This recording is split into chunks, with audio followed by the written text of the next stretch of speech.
अध्याय 4 आय और रोजगार का निर्धारण। आज हम इस इकाई के महत्वपूर्ण वस्तुनिष्ठ प्रश्नों को हल करेंगे। यदि हम मध्य प्रदेश के ब्लूप्रिंट के अनुसार अंक का विभाजन देखें तो एक अंक से इस इकाई से हमारे 6 प्रश्न आएंगे, 2 अंक के 3 प्रश्न आएंगे, 3 अंक और 4 अंक से कोई प्रश्न नहीं आएगा। इस प्रकार इस इकाई से कुल 12 अंकों के प्रश्न आएंगे। परंतु यदि हम वर्ग विभाजन, अंक विभाजन देखें तो ये इकाई बहुत महत्वपूर्ण है, क्योंकि इस इकाई से हम 12 अंक प्राप्त कर सकते हैं। यदि हम इस इकाई से छोटे छोटे प्रश्नों की तैयारी करें तो हम पूरे अंक परीक्षा में प्राप्त कर सकते हैं। पूर्ति अपनी मांग स्वयं उत्पन्न करती है। कथन है जेबी से का, जेएस मिल का, कीन्स का, रिकार्डो का।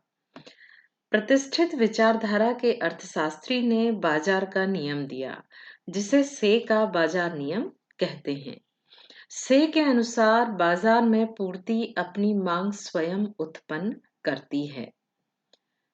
दूसरा प्रश्न है हमारा, general theory of employment, interest and money नामक पुस्तक के लेखक कौन है? Pigou, Malthus, J.M.. कीन्स या मार्शल? सन 1936 में इंग्लैंड के एक प्रसिद्ध अर्थशास्त्री प्रोफेसर जे.एम. कीन्स ने एक पुस्तक निकाली थी, general theory of employment, interest and money. इसी पुस्तक के प्रकाशन के साथ ही समष्टि अर्थशास्त्र का जन्म हुआ। समष्टि अर्थशास्त्र के जन्मदाता भी जे.एम. कीन्स कहलाते हैं। कीन्स का रोजगार सिद्धांत निम्नलिखित में किस पर निर्भर है? प्रभावपूर्ण मांग, पूर्ति, उत्पादन क्षमता, इनमें से कोई नहीं। कीन्स के रोजगार के सिद्धांत के अनुसार प्रभावपूर्ण मांग पर निर्भर करता है। रोजगार का जो स्तर है वो प्रभावपूर्ण मांग पर निर्भर करता है। यदि प्रभावपूर्ण मांग अधिक होगी तो मांग को पूरा करने के लिए अधिक रोजगार और आय का स्तर भी अपने आप बढ़ जाएगा। यदि प्रभावपूर्ण मांग कम होगी तो उत्पादन भी कम होगा, और यदि उत्पादन कम होगा तो आय और रोजगार का स्तर भी कम हो जाएगा। निवेश के निर्धारक घटक कौन से हैं?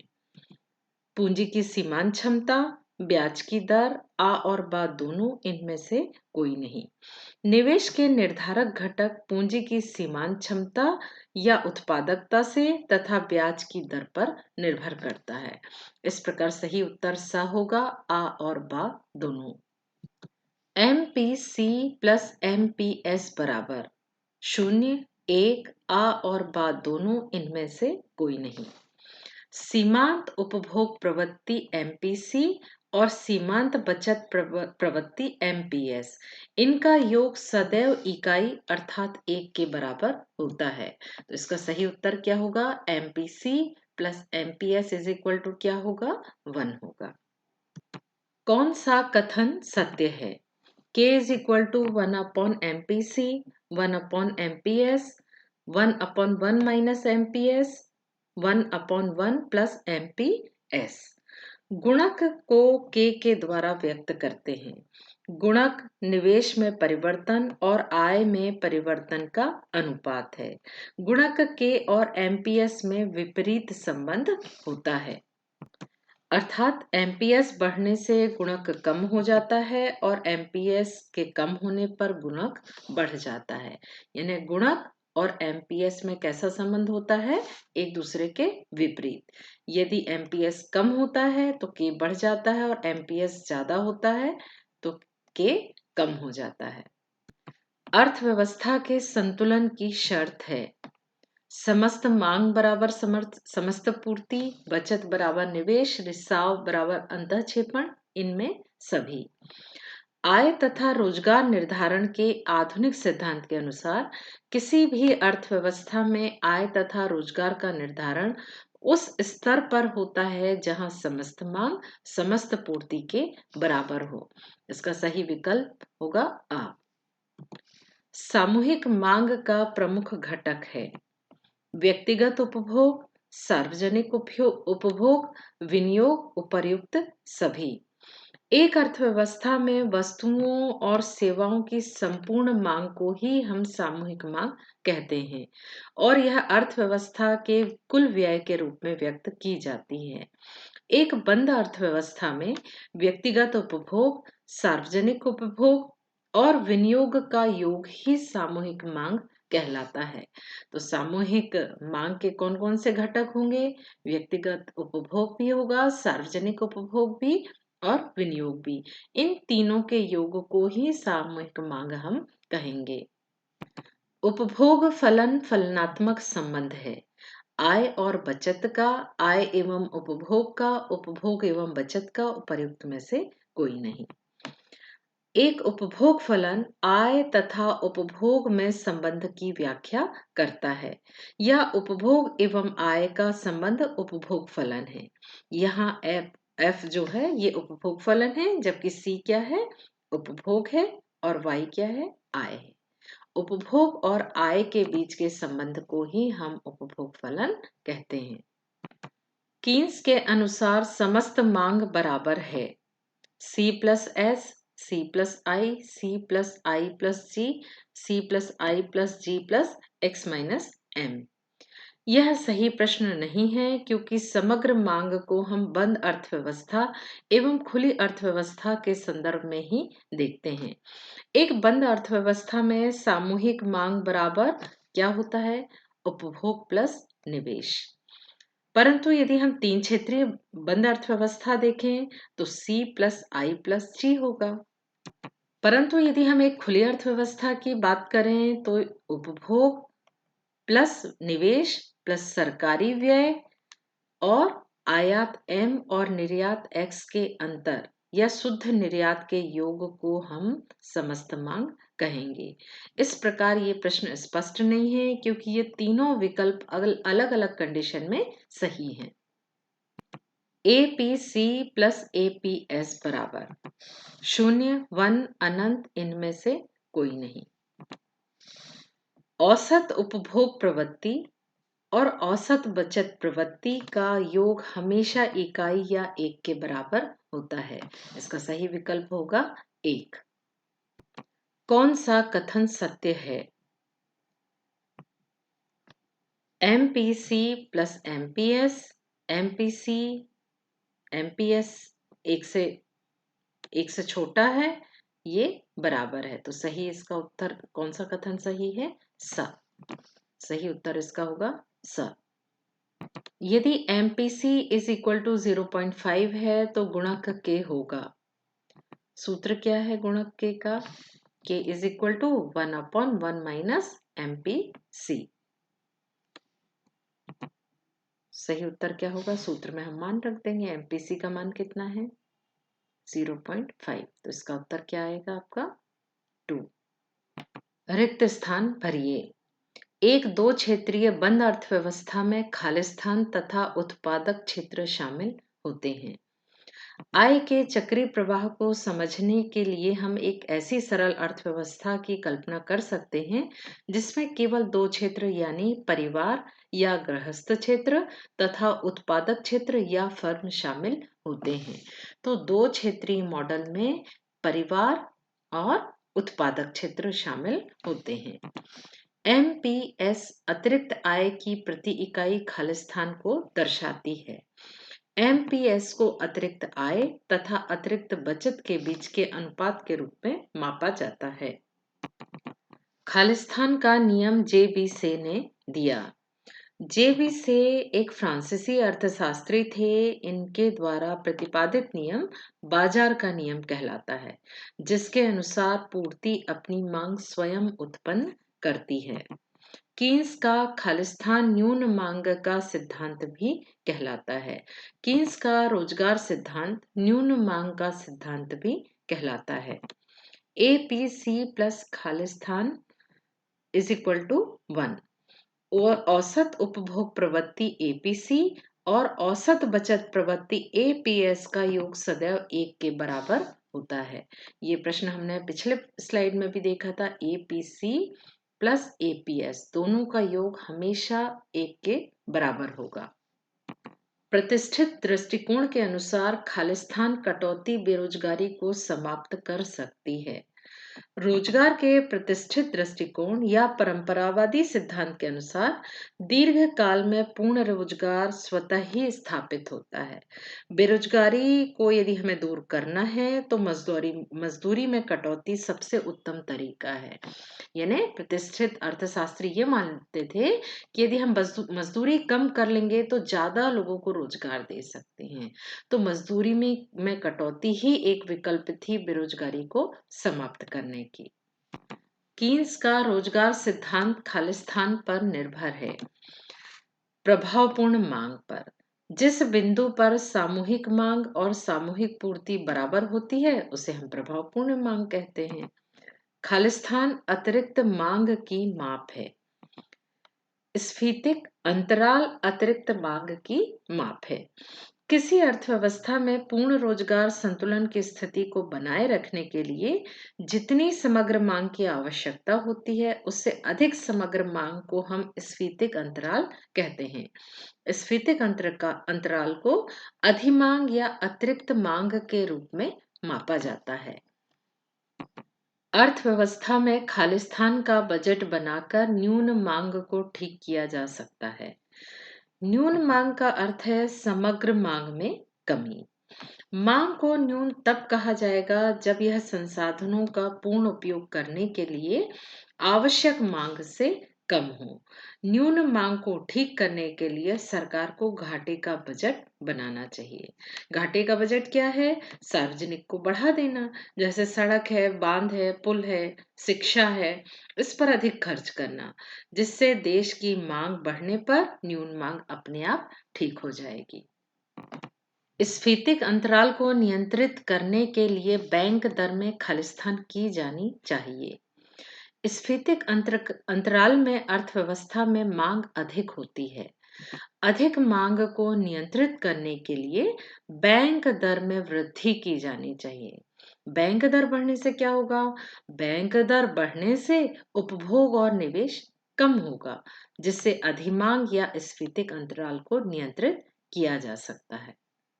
सत्य असत्य बताइए। कीन्स का सिद्धांत दीर्घकालीन दृष्टिकोण पर आधारित है। कीन्स का सिद्धांत अल्पकालीन दृष्टिकोण पर आधारित है। इस अनुसार ये कथन असत्य है। रोजगार के संतुलन स्तर पर भी कुछ श्रमिक बेरोजगार रह सकते हैं। रोजगार के संतुलन स्तर पर समग्र मांग और समग्र पूर्ति बराबर होती है, परंतु रोजगार के संतुलन स्तर को बनाने पर भी कुछ श्रमिक बेरोजगार रह सकते हैं, अर्थात अपूर्ण रोजगार की स्थिति रह सकती है। यानी ये कथन कैसा होगा? सत्य होगा। उपभोग फलन अपूर्ण रोजगार साम्य की व्याख्या करता है। उपभोक्ता अपनी समस्त आय को व्यय नहीं करते, जिससे प्रभावपूर्ण मांग कम रह जाती है तथा पूर्ण रोजगार साम्य न होकर अपूर्ण रोजगार साम्य स्थापित हो जाता है। तो ये कथन भी असत्य होगा, सत्य होगा। ये कथन भी सत्य होगा। भविष्य में ब्याज दर में वृद्धि बचतों को कम कर देती है। ब्याज दर में परिवर्तन से बचत प्रभावित होती है। यदि भविष्य में ब्याज दर में वृद्धि की संभावना है तो व्यक्ति अधिक बचत करना चाहते हैं ताकि भविष्य में वह अधिक लाभ कमा सके। तो ये कथन असत्य होगा। जिस अनुपात में आय बढ़ती है उसी अनुपात में उपभोग व्यय नहीं बढ़ता।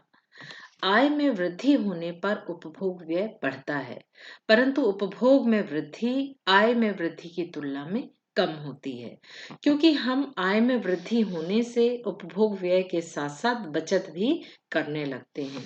जैसे कोई भी व्यक्ति है, यदि उसकी आमदनी 1,000 रुपए है और वो खर्च कर रहा है 900 रुपए, यदि उसकी आमदनी हो जाए 2,000 रुपए, तो क्या वह 1,800 रुपए खर्च करेगा? नहीं करता। वो क्या सोचता है कि मैं 1,500 रुपए में घर चला लेता हूँ और 500 रुपए बचत कर लेता हूँ। यानी हमारी आय जिस अनुपात में बढ़ती है उस अनुपात में उपभोग व्यय नहीं बढ़ता। अपूर्ण रोजगार अभावी न्यून मांग का परिणाम है। केन्स के रोजगार सिद्धांत के अनुसार समग्र मांग और समग्र पूर्ति जिस बिंदु पर मिलते हैं, न्यून मांग होने के कारण पूर्ण रोजगार की स्थिति में नहीं हो सकता। न्यून मांग के कारण अपूर्ण रोजगार की स्थिति है। इसका आप सीधा मतलब निकाल लीजिए कि मांग कम होगी तो अपूर्ण रोजगार होगा, यदि मांग अधिक होगी तो अपूर्ण रोजगार नहीं होगा। रिकार्डो ने प्रतिपादित किया कि पूर्ति स्वयं अपनी मांग सृजित करती है। ये कथन असत्य है। परंपरावादी अर्थशास्त्री जेबी से के बाजार नियम में कहा था जेबी से ने कि पूर्ति अपनी मांग स्वयं उत्पन्न करती है। रिकार्डो ने नहीं कहा था। कीन्स की अर्थव्यवस्था में न्यून मांग की दशा को अपूर्ण रोजगार संतुलन कहा जाता है। ये कथन भी असत्य है। समग्र मांग आय से ऋणात्मक रूप से संबंधित है। ये कथन भी असत्य है। समग्र मांग आय से धनात्मक रूप से संबंधित होता है। यानी आय बढ़ती है तो समग्र मांग भी बढ़ेगी। आय का या तो उपभोग कर लिया जाता है या निवेश किया जाता है। ये कथन सत्य है। हमको जितनी भी आय प्राप्त होती है, मान लो 1000 हुई है, तो हम क्या करते हैं, या इसका उपभोग करेंगे या निवेश करेंगे। हो सकता है कि हमने 900 रुपये उपभोग किया और 100 रुपये हमने निवेश कर लिया, बैंक में जमा कर दिया। इस इकाई के कुछ महत्वपूर्ण सूत्र दिए हुए हैं। यदि आप ये समझ लेंगे तो बहुत से प्रश्नों को आप हल कर पाएंगे। औसत उपभोग प्रवृत्ति एपीसी कुल उपभोग और कुल आय के अनुपात को बताता है। कुल उपभोग सी और आय के अनुपात को बताता है। क्या? औसत उपभोग प्रवृत्ति। सीमांत बचत प्रवृत्ति, सीमांत उपभोग प्रवृत्ति एमपीसी उपभोग में परिवर्तन और आय में परिवर्तन के अनुपात को हम सीमांत उपभोग प्रवृत्ति कहते हैं। औसत विनियोग प्रवृत्ति, विनियोग का आय से अनुपात, आय और विनियोग के अनुपात को हम औसत विनियोग प्रवृत्ति कहते हैं।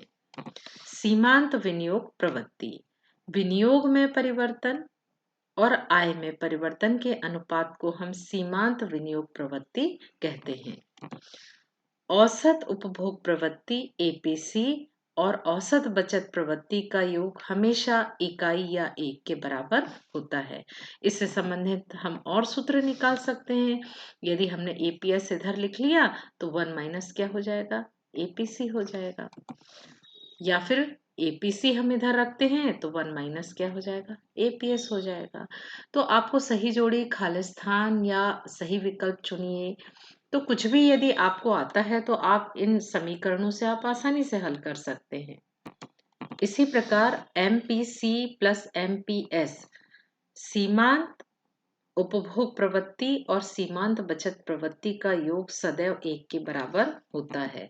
इससे भी हम सूत्र निकाल सकते हैं। एमपीएस बराबर क्या हो जाएगा, 1 माइनस एमपीसी। या क्या कर सकते हैं हम, एमपीसी बराबर 1 माइनस एमपीएस, ये सूत्र हो जाएगा। आपने देखा कि यदि आपको ये बस सूत्र पता है तो आप आसानी से ये दोनों सूत्र को बना सकते हैं। सही जोड़ी बनाइए। 1 माइनस एपीसी, 1 माइनस एपीसी बराबर क्या होता है, एपीएस। ये हमारा उत्तर सा।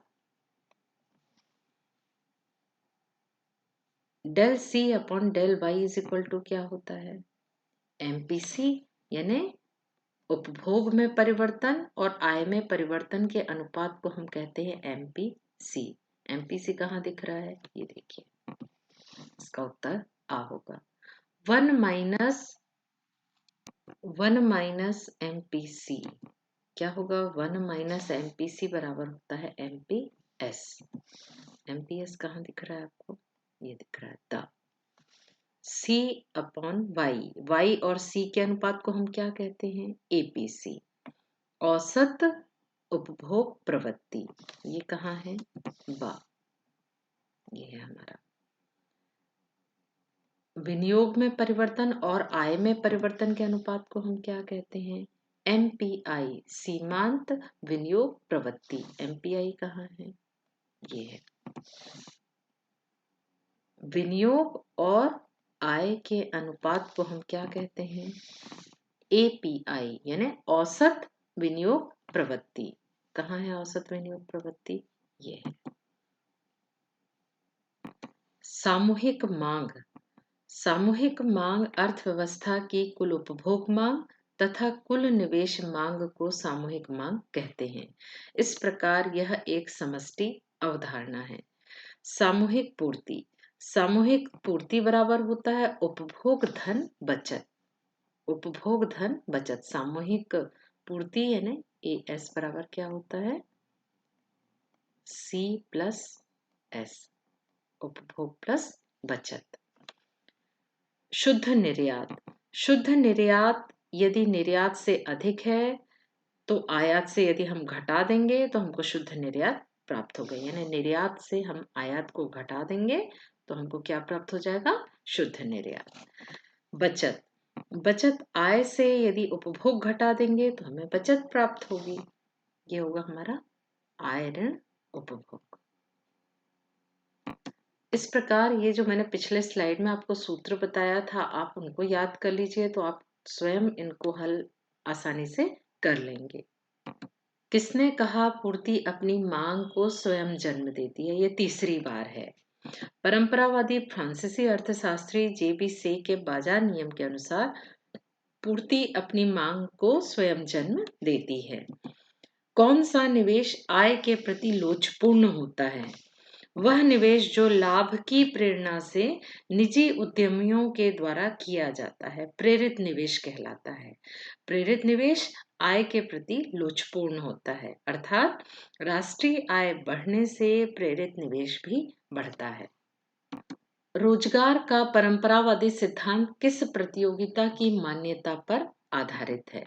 रोजगार के परंपरावादी सिद्धांत के अनुसार दीर्घकाल में पूर्ण प्रतियोगिता में पूर्ण रोजगार की स्थिति मांग और पूर्ति के स्वतः संतुलन से बनती है। कीन्स ने अपने सिद्धांत में किस अर्थव्यवस्था की मान्यता ली है? कीन्स का रोजगार सिद्धांत पूंजीवादी अर्थव्यवस्था पर आधारित है। अल्पकाल में प्रभावपूर्ण मांग बढ़ाने हेतु किसे बढ़ाना संभव नहीं होता? प्रभावपूर्ण मांग दो तत्वों के द्वारा निर्धारित होता है, समग्र मांग और समग्र पूर्ति। अल्पकाल में हम समग्र पूर्ति को नहीं बढ़ा सकते। कम टाइम में अल्पकाल में समग्र पूर्ति लगभग स्थिर होती है। 1 - APC के बराबर क्या है? ये हमने कई बार देखा सूत्र। APS बराबर 1 - APC। तो इसका उत्तर क्या होगा? APS। पूंजी की सीमांत दर किसके बराबर होती है? पूंजी की सीमांत दर बट्टा दर के बराबर होती है। पूर्ण रोजगार हेतु किसमें वृद्धि आवश्यक होगी? पूर्ण रोजगार के लिए प्रभावपूर्ण मांग में वृद्धि आवश्यक है। यदि अर्थव्यवस्था में प्रभावपूर्ण मांग बढ़ जाएगी तो रोजगार भी बढ़ जाएगा। उपभोग फलन का समीकरण क्या है? ये भी हमने देखा था। उपभोग और आय के बीच के अनुपात को, इनके बीच फलनात्मक संबंध को हम उपभोग फलन कहते हैं। MPC और MPS का संबंध क्या है? MPC plus MPS is equal to 1। ये भी हमको पिछले स्लाइडों में हमने कई बार इस प्रश्न को देखा। इस प्रकार इस इकाई में वही प्रश्न बार बार हैं। यदि आप इसमें से मुख्यतः आप समीकरणों को यदि लिख लेते हैं, एक बार याद कर लेंगे तो आधे वस्तुनिष्ठ और आधे प्रश्न तो आप ऐसे ही सॉल्व कर सकते हैं। इस इकाई का डिटेल का या जितने प्रश्न हैं उनके लिए मैं अलग से वीडियो लेकर आऊंगी, परंतु इनके आप नोट्स अपनी कॉपी में बना लीजिए।